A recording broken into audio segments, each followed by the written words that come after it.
আজীবন ষড়যন্ত্র কালো অধ্যায় থাকবে। সেই ষড়যন্ত্র এবং কালো অধ্যায়ের অংশ হিসেবে ডক্টর মোহাম্মদ ইউনূস সহ বর্তমান সরকারের দায়িত্বে যারা আছে তারা আন্দোলনকারীদের সাথে কথা না বলে ফাঁক ফোক দিয়ে ষড়যন্ত্রের শিকার হয়ে আমাদেরকে ষড়যন্ত্রের শিকার করে সুনির্দিষ্ট কোনো একটি জেনারেশনের সাথে হয়তো বা কোনো না কোনো ভাবে কথা বলে কিংবা না বলে প্রকাশ্যে একটা সিদ্ধান্ত নেয়, যে সিদ্ধান্তটা আমাদেরকে একেবারে গলায় ফাঁসি দেওয়ার মতো। অর্থাৎ ওই সময় 30 থেকে 32 করে, কিন্তু যে সকল ভাই বোনেরা আমরা বঞ্চিত ছিলাম ইতিমধ্যে ওই সময় তারা তো 32 পার হয়ে যায়। এটা অত্যন্ত দুঃখের বিষয়। এত বিশেষজ্ঞ ব্যক্তিরা এমন একটি সিদ্ধান্ত নিল যেখানে বঞ্চিতরা আরো বঞ্চিত হয়ে গেল। সেই জায়গা থেকে আমরা আমাদের আন্দোলন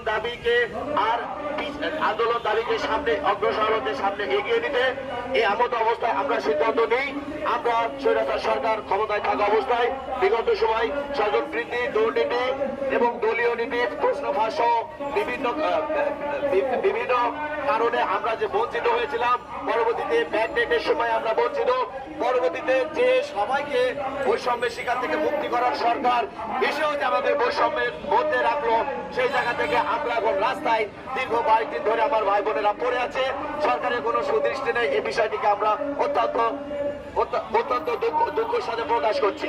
সাথে সাথে আমরা এই আশাও রাখতে চাই, আমরা যে সকল ছাত্রছাত্রী ভাই বোনেরা